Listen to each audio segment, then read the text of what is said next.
जय गुरुदेव। प्रेमी भाई बहनों, कहा गया है सतगुरु जो होते हैं उनके सैन वैन समझ पाना हम आपके लिए बड़ी मुश्किल की बात है। हम आप उनके विचारों को नहीं समझ पाते हैं। वो क्या कहते हैं, क्या उसका अर्थ होता है। हम यूं ही अपने मनमाना किया करते हैं, इसलिए गड्ढे में गिर जाते हैं। एक समय की बात है, एक महात्मा जी थे और उनकी पत्नी दोनों आश्रम पर रहते थे। साथ में कुछ शिष्यों को वो शिक्षा देते थे। उनके एक लड़की थी। लड़की धीरे धीरे शादी की योग्य होने लगी और लड़की इतनी सुंदर थी कि शायद उस समय दुनिया में ऐसी कोई लड़की ना हो। एक बार महात्मा जी और महात्मा जी की पत्नी आपस में विचार विमर्श किया। पत्नी ने कहा, प्रीतम, लड़की शादी योग्य हो चुकी है, इसके लिए कोई वर ढूंढ लो। तो महात्मा ने कहा, वर कहाँ ढूंढा जाए, लड़का ऐसा होना चाहिए जो सतगुणी हो। सतगुणी शिष्य होगा, उसी के साथ मैं कन्या का विवाह करूंगा। तो महात्मा जी की पत्नी ने कहा, तो आखिर कब इसका विचार करोगे, कब शादी होगी, कब क्या ढूंढोगे। तो महात्मा जी ने कहा, चलो ठीक है, देखते हैं। सुबह हुई तो अपने शिष्यों को महात्मा जी ने बुलाया और कहा, अरे शिष्यों, मेरी बेटी विवाह योग्य हो गई है, शादी करनी है। इसमें पैसा दाम बहुत खर्च होगा और हमारे पास कोई आभूषण नहीं है जो कि अपने लड़की को दे सके। तो शिष्यों ने कहा, गुरुजी, तो हम क्या कर सकते हैं। तो महात्मा जी ने कहा कि अगर तुम स्वर्ण आभूषण चुरा कर ले आओ तो लड़की की शादी संभव है, लेकिन एक शर्त है। तो शिष्य बोले, कौन सी शर्त गुरुजी। तो उन्होंने कहा, महात्मा जी ने कहा कि चोरी गुप्त रूप से होनी चाहिए। ऐसी चोरी करके लाओ, ऐसी जगह से स्वर्ण आभूषण लाओ कि कोई जान न पाए। तो शिष्यों ने सोचा कि अगर कहीं डाका डालते हैं तो सब जान जाएंगे।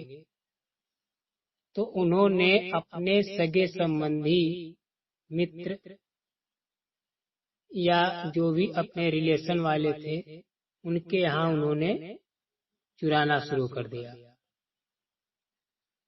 कई दिनों में चुरा कर लाते रहे और बहुत सारा अंबार लगा दिया। जब आभूषणों का अंबार लग गया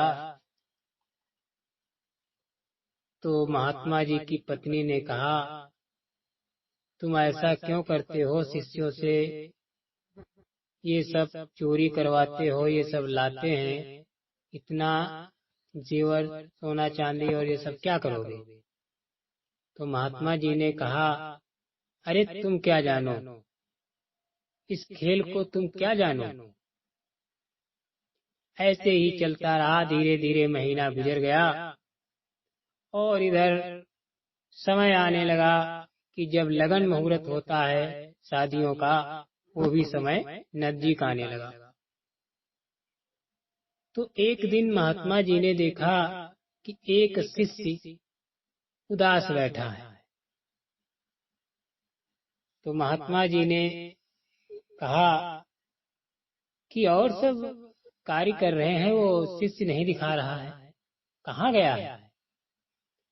तो शिष्यों ने बताया कि हम लोग ये सब लाते हैं, वो कहीं जाता नहीं, वो पेड़ के नीचे बैठा है।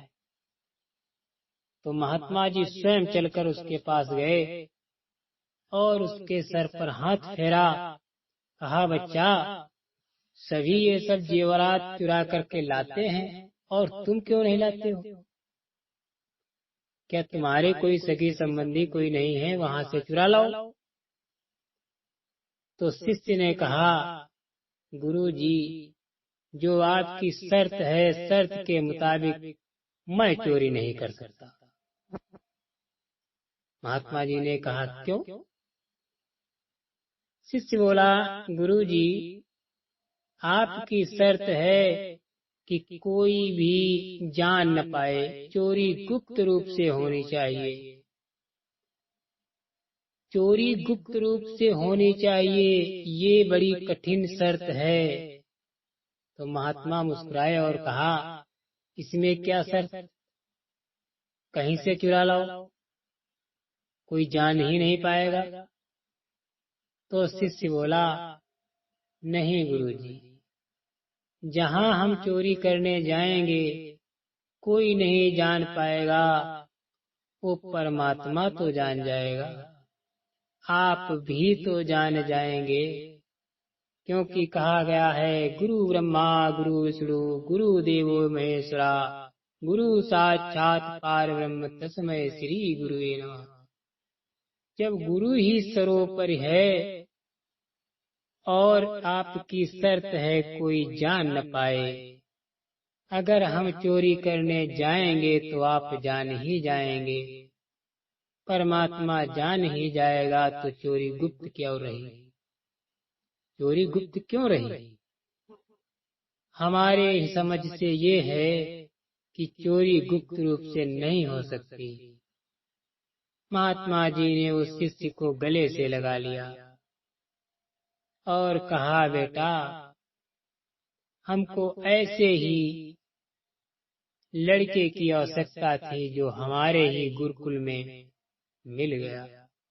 उसको पकड़ करके अपनी पत्नी के पास ले गए और कहा, लो कर दो अपने लड़की की शादी, यही हमारा शिष्य है जो सतगुणी शिष्य है। इसको पता है कि चोरी किसी प्रकार से की जाए, लेकिन जो सबका सृजनहार है वो तो देखता ही है। और ये जो बाकी शिष्य है, इनको मैंने शिक्षा बराबर दी, सबको बताते चिताते रहे, लेकिन किसी के समझ में नहीं आया। इसीलिए प्रेमी भाई बहनों, गुरु महाराज कहते हैं कि बच्चा, समाज में रहो और कार्य करते रहो। नाम दान सभी को एक ही दिया, कोई तो उससे कमाई कर रहा है, कोई तो भूल गया है, कोई तो माला और सदरी टोपी पहने टहल रहा है।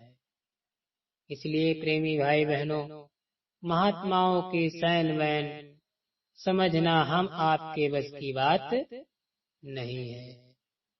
और महात्मा जी ने क्या किया, उस शिष्य को बुला करके उसकी शादी अपनी लड़की के साथ कर दी। प्रेमी भाई बहनों, इसीलिए कहा जाता है कि महात्माओं के सैन वैन केवल महात्मा ही जानते हैं, हम आप नहीं जान सकते। जय गुरुदेव।